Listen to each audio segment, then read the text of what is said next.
அனைவருக்கும் வணக்கம். ஒரு சில நேரங்களில் நாம் சொத்துக்கள் ஏதேனும் வாங்கும் பொழுது பொதுவாக நாம் செய்யக்கூடாத தவறு என்ன அப்படின்னா, நம்மளுடைய மூத்த சகோதரம், அது ஆணாகவும் இருக்கலாம் பெண்ணாகவும் இருக்கலாம், அவங்க கூட இணைந்து நம்ம என்ன பண்ணக்கூடாது, சொத்து வாங்கக்கூடாது. சரிங்களா? ஏன் அப்படி வாங்கக்கூடாது அப்படின்னோம்னா, ஜாதகர் அப்படிங்கிற எனக்கு 4ஆம் வீடு அப்படிங்கிறது சொத்து, எனக்கு 11ஆம் இடம் அப்படிங்கிறது என்னுடைய மூத்த சகோதரம்.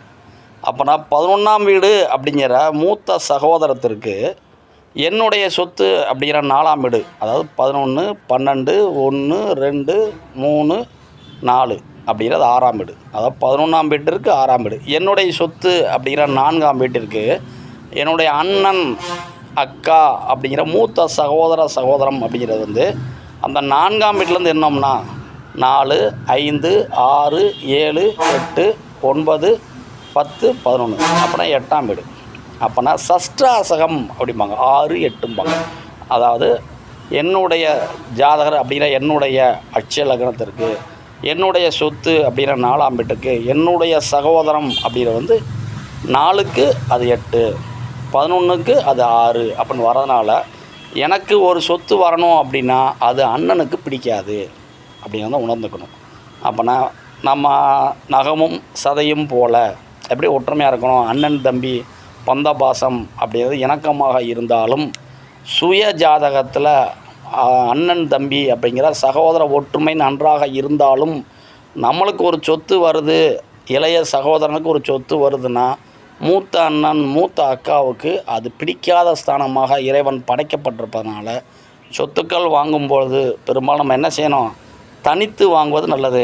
ஒரு பெரிய இடம் வருது, நான் கொஞ்சம் ரூபா போகிறேன், நீ கொஞ்சம் இடம் போகிறேன், 2 பேரும் பகிர்ந்து இடம் வாங்குவோம். அப்போ நம்ம வாங்கிட்டோம் அப்படின்னா பின்னாடி ஏதோ ஒரு சூழ்நிலைக்கு அண்ணன் அப்படிங்கிறவர் நம்மளுடைய சொத்தை அவர் அபகரிக்க பார்ப்பார்.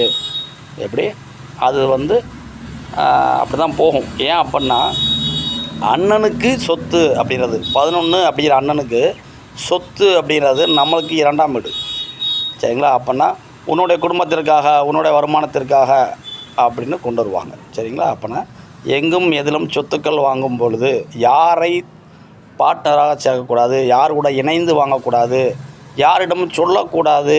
அப்படின்னா நான் ஒரு சொத்து வாங்க போகிறேன் அப்படின்னா மூத்த சகோதரன்ட்டையோ சொல்லும் பொழுது அது நம் வாங்குகின்ற சொத்துக்கு நம்மளுக்கு நாமே பிரச்சனைகளை இழுத்து கொள்ளுவோம். அதனால் எங்கும் எதுவும் எப்பொழுதும் மூத்த சகோதரம் எச்சரிக்கையாக இருக்கின்றோம்.